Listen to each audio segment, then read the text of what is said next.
Hello everyone, welcome back to pharmacy classes. ये pharmaceutics first का liquid dosage form का lecture number 14 है और इसमें हम डिस्कस करने वाले हैं सॉल्युबिलिटी को इन्हेंस करने वाले टेक्निक्स के बारे में। इसके पिछली वाली वीडियो में हमने डिस्कस किया था लिक्विड डोजेज फॉर्म के एडवांटेज एवं डिसएडवांटेज के बारे में। अगर आपने उस वीडियो को नहीं देखा है, ऊपर दिए गए आई बटन पर क्लिक करके आप उस वीडियो को देख सकते हैं। हम सॉल्युबिलिटी इन्हेंसमेंट टेक्निक के बारे में स्टडी करें उससे पहले हम स्टडी करेंगे कि हमें सॉल्युबिलिटी की इतनी इम्पोर्टेंस क्यों है फार्मेसी में। किसी भी ड्रग का जो थेरेपेटिक इफेक्टिवनेस है वो डिपेंड करता है उस ड्रग की बायो एबिलिटी पे, और उस ड्रग की बायोएबिलिटी अल्टीमेटली डिपेंड करती है उस ड्रग की सॉल्युबिलिटी पे। यही कारण है कि हमें किसी भी ड्रग की सॉल्युबिलिटी की स्टडी करने की रिक्वायरमेंट पड़ती है एवं किसी भी ड्रग की सॉल्युबिलिटी को इन्हांस करने के लिए हमें अल्टीमेट टेक्निक की रिक्वायरमेंट पड़ती है। कोई भी ड्रग अगर सॉल्वेंट में सॉल्युबिलिटी प्रॉपर शो कर रही है तो हम उसका proper pharmaceutical liquid dosage form में प्रिपेयर कर सकते हैं, और ये जो लिक्विड डोजेज फॉर्म होगा इसको जब हम एडमिनिस्ट्रेट करेंगे तो ये हमारे जीआईटी से फास्ट एब्जॉर्प्शन शो करेगी और ये हमारे सर्कुलेटरी सिस्टम में पहुंच जाएगी, और सर्कुलेटरी सिस्टम के थ्रू हमारे पूरे बॉडी में डिस्ट्रीब्यूट होकर हमारे बॉडी में वो इफेक्ट शो करेगी। कोई भी ड्रग अगर सॉल्यूशंस के फॉर्म में है तो वो फास्ट एक्शन शो करता है as compare to solid dosage form. यही कारण है कि हमें किसी भी ड्रग की फास्ट एक्शन शो करने के लिए हमें उसे लिक्विड डोजेज फॉर्म के रूप में तैयार करना पड़ता है, और लिक्विड डोजेज फॉर्म के रूप में तैयार करने के लिए हमें उस ड्रग की सॉल्युबिलिटी को चेक करना पड़ता है, और अगर सॉल्युबिलिटी लेस शो कर रहा है तो हमें ऐसे टेक्निक को अडॉप्ट करना पड़ता है जिससे कि वो ड्रग की सॉल्युबिलिटी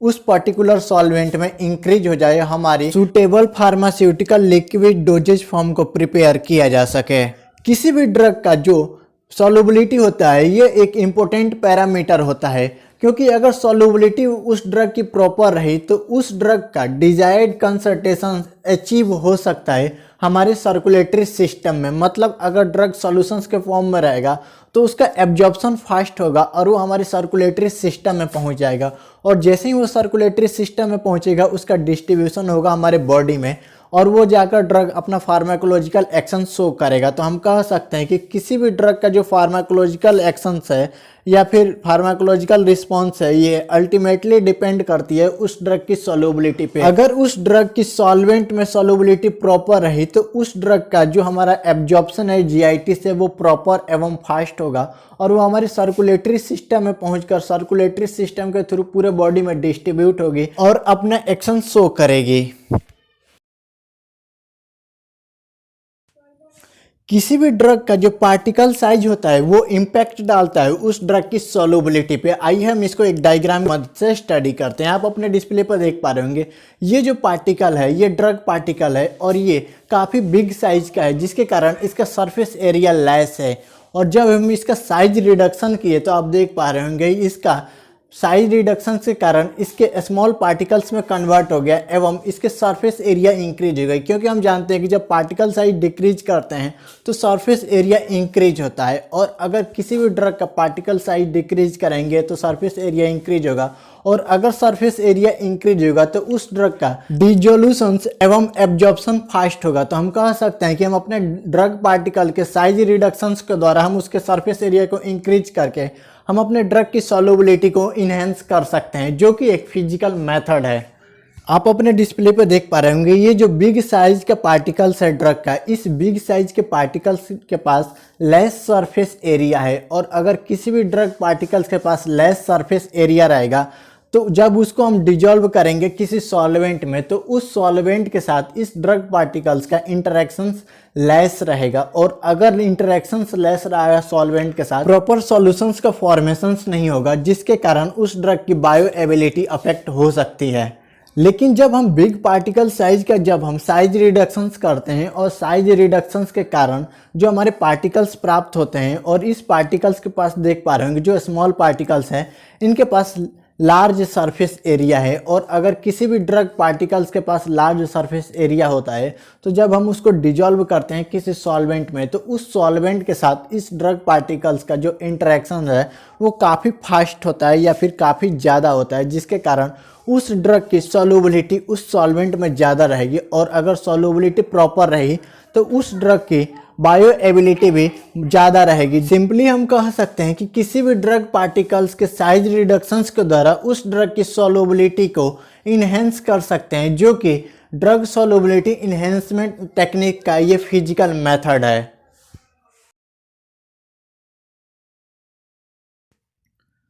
सरफेक्टेंट या फिर सस्पेंडिंग एजेंट को ऐड करते हुए हम अपने ड्रग की सॉल्युबिलिटी को इंक्रीज कर सकते हैं, लेकिन ये टेक्निक हम तभी इस्तेमाल करेंगे जब जो हमारा बनने वाला pharmaceutical preparation biphasic liquid dosage form का होगा। मतलब जो हमारी ड्रग होगी उसकी सॉल्युबिलिटी लेस होगी वाटर में, तो हम उसका बाईफेजिक लिक्विड डोजेज फॉर्म के रूप में तैयार करेंगे, जैसे कि सस्पेंशन, इमल्सन एवं कोलाइड्स के रूप में। तो इनमें हम सस्पेंडिंग या इमल्सिफाइंग एजेंट को ऐड करते हैं, जिसके कारण जो हमारी ड्रग के पार्टिकल्स हैं ये डिस्पर्जन मीडियम में प्रॉपर डिस्पर्ज रहे। किसी भी ड्रग की सॉल्युबिलिटी डिपेंड कर सकती है उस ड्रग के पार्टिकल्स के जो मॉलिक्यूलर अरेंजमेंट है उस पे। साथ ही जो भी हमारा ड्रग है या तो वो क्रिस्टलाइन नेचर का होगा या फिर वो एमॉर्फस नेचर का होगा। अगर जो हमारा ड्रग पार्टिकल है अगर वो क्रिस्टलाइन नेचर का है तो उसमें जो मॉलिक्यूल्स हैं उसका अरेंजमेंट 3D में रेगुलर वे में होगा, जबकि वहीं अगर हम एमॉर्फस की बात करें तो अगर हमारा ड्रग एमॉर्फस नेचर का होगा तो उसमें जो हमारी मॉलिक्यूल्स का अरेंजमेंट हो वो इरेगुलर वे में होगा। साथ ही जो भी ऐसे ड्रग पार्टिकल्स जो कि क्रिस्टलाइन नेचर के हैं उनके पास लो थर्मोडायनेमिक एनर्जी होती है, और ऐसा कोई भी ड्रग पार्टिकल्स जिसके पास लो थर्मोडायनेमिक एनर्जी होती है उसकी सॉल्युबिलिटी लेस होती है एवं उसकी स्टेबिलिटी ज़्यादा होती है। तो आप देख पा रहे होंगे जो हमारा क्रिस्टलाइन नेचर के जो सॉलिड पार्टिकल्स हैं उनके पास थर्मोडायनेमिक एनर्जी लेस है, जिसके कारण उस ड्रग की सॉल्युबिलिटी लेस है एवं स्टेबिलिटी मोर है। तो हम कह सकते हैं कि अगर हमारा ड्रग पार्टिकल क्रिस्टलाइन नेचर का हुआ तो उसकी सॉल्युबिलिटी लेस रहेगी सिस्टम में। जबकि वहीं बात करें हम एमॉर्फस की तो एमॉर्फस फॉर्म के जितने भी हमारे ड्रग पार्टिकल्स होते हैं उनके पास हाई थर्मोडायनेमिक एनर्जी होती है, और ऐसा कोई भी ड्रग पार्टिकल जिसके पास हाई थर्मोडायनेमिक एनर्जी होती है उसकी सॉल्युबिलिटी मोर होती है सिस्टम में। तो सिंपली हम कह सकते हैं कि जो भी हमारी ड्रग पार्टिकल्स एमॉर्फस नेचर की होगी उसके पास हाई थर्मोडायनेमिक एनर्जी होने के कारण उस ड्रग की सॉल्युबिलिटी एवं डिसोल्यूशन रेट ज़्यादा रहेगा, जिसके कारण हमारी जो सिस्टम बनेगी pharmaceutical system liquid dosage form का वो प्रॉपर होगी। तो हम कह सकते हैं कि अगर कोई भी ड्रग वाटर में लेस सॉल्युबल है तो उसकी सॉल्युबिलिटी को इन्हेंस करने के लिए हम उसके एमॉर्फस फॉर्म को इस्तेमाल करते हुए हम उस ड्रग की सॉल्युबिलिटी को इंक्रीज कर सकते हैं। किसी भी ड्रग पार्टिकल का जो पॉलीमॉर्फिज्म है ये भी इम्पैक्ट डाल सकता है उसकी सॉल्युबिलिटी पे। आइए सबसे पहले हम पॉलीमॉर्फिज्म्स के बारे में स्टडी करते हैं। ये जो पॉलीमॉर्फिज्म है यह एक फिनोमेना है, इसमें एक कंपाउंड एक से अधिक क्रिस्टलाइन फॉर्म में एग्जिस्ट कर सकता है, और जब कोई कंपाउंड एक से अधिक क्रिस्टलाइन फॉर्म में एग्जिस्ट करेगा तो उसकी फिजिकल एवं केमिकल प्रॉपर्टी अफेक्ट होगी, और अगर फिजिकल प्रॉपर्टी अफेक्ट होगी तो उस ड्रग की सॉल्युबिलिटी भी किसी भी पर्टिकुलर सॉल्वेंट में अफेक्ट होगी। जनरली जो हमारी ड्रग पार्टिकल्स होती हैं ये 3 पॉलीमॉर्फिक फॉर्म में एग्जिस्ट करती है, जैसे कि stable polymorphic form, Meta stable polymorphic form एवं अनस्टेबल पॉलीमॉर्फिक फॉर्म। आइए हम स्टेबल एवं मेटा स्टेबल पॉलीमॉर्फिक फॉर्म के बारे में स्टडी करेंगे कि किस प्रकार किसी भी ड्रग की स्टेबल एवं मेटा स्टेबल पॉलीमॉर्फिक फॉर्म उसकी सॉल्युबिलिटी पे इम्पैक्ट डाल सकती है। आप अपने डिस्प्ले पर देख पा रहे होंगे हमने 2 डिवीजन किया है, स्टेबल पॉलीमॉर्फिक फॉर्म का एवं मेटा स्टेबल पॉलीमॉर्फिक फॉर्म का। ये जो स्टेबल पॉलीमॉर्फिक फॉर्म है ये शो करता है लो एनर्जी स्टेट एवं इसके पास हाई मेल्टिंग पॉइंट होता है, जिसके कारण ये लेस एक्वस सॉल्युबिलिटी शो करता है। तो हम कह सकते हैं कि अगर किसी भी ड्रग का जो अगर स्टेबल पॉलीमॉर्फिक फॉर्म है उसकी एक्वस में सॉल्युबिलिटी लेस रहेगी, क्योंकि इसके पास लो एनर्जी स्टेट होता है एवं हायर मेल्टिंग पॉइंट होता है। जबकि वहीं बात करें मेटा पॉलीमॉर्फिक फॉर्म की तो ये शो करता है हायर एनर्जी स्टेट, जिसके कारण इसकी लो मेल्टिंग पॉइंट होती है और ये हायर एक्वस सॉल्युबिलिटी शो करता है। तो हम कह सकते हैं कि किसी भी ड्रग का meta stable polymorphic form higher aqueous solubility show कर सकता है। तो हम कह सकते हैं कि किसी भी ड्रग का अगर हमें एक्वस सॉल्युबिलिटी को इंक्रीज करना है तो हमें उस ड्रग की मेटा स्टेबल पॉलीमॉर्फिक फॉर्म को इस्तेमाल करते हुए हम उस ड्रग की सॉल्युबिलिटी को इन्हेंस कर सकते हैं। किसी भी ड्रग पार्टिकल का हाइड्रेटेड या फिर एनहाइड्रस फॉर्म इम्पैक्ट डाल सकता है उस ड्रग की एक्वस सॉल्युबिलिटी पे। आइए उसके बारे में हम ब्रीफ स्टडी करते हैं। आप अपने डिस्प्ले पे इस डायग्राम को देख पा रहे होंगे, ये हमारे ड्रग पार्टिकल्स का डायग्राम है और आप देख पा रहे होंगे ये जो ड्रग पार्टिकल है ये अपने क्रिस्टल स्ट्रक्चर में वाटर मॉलिक्यूल को ट्रैप करके रखा है। इसमें जो ब्लू कलर का डायग्राम है ये वाटर मॉलिक्यूल्स को रिप्रेजेंट कर रहा है कि ये जो हमारा पार्टिकल्स है ये अपने क्रिस्टल स्ट्रक्चर में वाटर मॉलिक्यूल्स को ट्रैप करके रखा है। तो हम कह सकते हैं कि ये जो हमारा ड्रग पार्टिकल्स है ये हाइड्रेटेड है। वहीं आप जो सेकंड डायग्राम देख पा रहे होंगे इसमें जो हमारा ड्रग पार्टिकल्स है ये अपने जो क्रिस्टल स्ट्रक्चर है उसके अंदर किसी प्रकार के वाटर मॉलिक्यूल को ट्रैप करके नहीं रखा है। तो हम इसे कह सकते हैं कि हमारे एनहाइड्रस फॉर्म का क्रिस्टल पार्टिकल्स है ये अपने स्ट्रक्चर में किसी प्रकार के वाटर को ट्रैप करके नहीं रखा है। सिंपली हम कह सकते हैं कि ऐसे ड्रग पार्टिकल्स जो अपने क्रिस्टल स्ट्रक्चर में वाटर मॉलिक्यूल को ट्रैप करके रखते हैं उसे हम हाइड्रेटेड फॉर्म कहते हैं। और ये जो हाइड्रेटेड कंपाउंड होते हैं या फिर हाइड्रेटेड पार्टिकल्स होते हैं ये लेस एक्वस सॉल्युबिलिटी शो करते हैं। जबकि वहीं बात करें हम एनहाइड्रस फॉर्म का तो इसमें हम कह सकते हैं कोई भी ऐसा ड्रग पार्टिकल जो अपने क्रिस्टल स्ट्रक्चर में वाटर मॉलिक्यूल को ट्रैप करके नहीं रखता है उसे हम एनहाइड्रस फॉर्म कहते हैं। और ये जो एनहाइड्रस फॉर्म होता है किसी भी ड्रग पार्टिकल्स का ये मोर एक्वस सॉल्युबिलिटी शो करता है। तो हम कह सकते हैं कि कोई भी ऐसा ड्रग पार्टिकल जो वाटर में सॉल्युबिलिटी लेस शो कर रहा हो तो हम उसके एनहाइड्रस फॉर्म को इस्तेमाल करते हुए हम उसकी एक्वस सॉल्युबिलिटी को इन्हेंस कर सकते हैं। या फिर हम ये भी कह सकते हैं कि जो भी ड्रग अगर एक्वस सॉल्युबिलिटी लेस शो कर रहा है तो हम उसके एनहाइड्रस फॉर्म को इस्तेमाल करते हुए हम उसके एक्वस सॉल्युबिलिटी को इंक्रीज कर सकते हैं।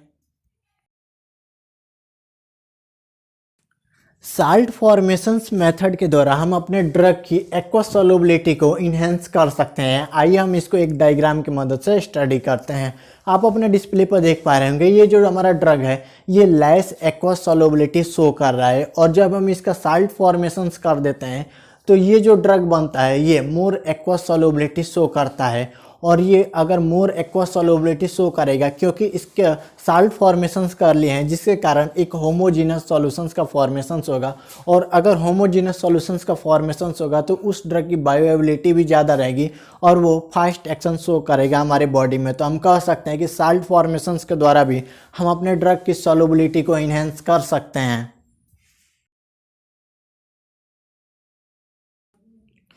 को-सॉल्वेंट को ऐड करते हुए भी हम अपने ड्रग की एक्वस सॉल्युबिलिटी को इन्हेंस कर सकते हैं। कोई भी ऐसा ड्रग जो कि पुअर वाटर सॉल्युबिलिटी शो कर रहा हो तो उस सिस्टम में हम को-सॉल्वेंट को ऐड कर देंगे जिसके कारण उस ड्रग की एक्वस सॉल्युबिलिटी इंक्रीज हो जाएगी। और ये जो को-सॉल्वेंट है इसके एग्जांपल्स की बात करें तो इसमें हम इथेनॉल ऐड कर सकते हैं या फिर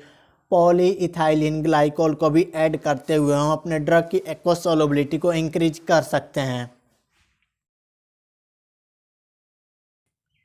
पीएच एडजस्टमेंट मेथड के द्वारा भी हम अपने ड्रग की एक्वस सॉल्युबिलिटी को इंक्रीज कर सकते हैं। वहीं बात करें अगर एसिडिक ड्रग हुआ तो वहाँ पे जो हमारा pH माइनस pKa की वैल्यू अगर पॉजिटिव आ रही है तो वो जो ड्रग है वो मोर आयोनाइज फॉर्म में प्रेजेंट होगा हमारे सिस्टम में या फिर सॉल्वेंट में जिसके कारण उस ड्रग की सॉल्युबिलिटी या फिर एक्वस सॉल्युबिलिटी इंक्रीज होगी। जबकि वहीं बात करें हम बेसिक ड्रग की pH माइनस pKa की वैल्यू अगर निगेटिव आ रही है तो वो जो बेसिक ड्रग है वो आयोनाइज फॉर्म में प्रेजेंट रहेगा उस सॉल्वेंट में और वो मोर वाटर सॉल्युबिलिटी शो करेगा।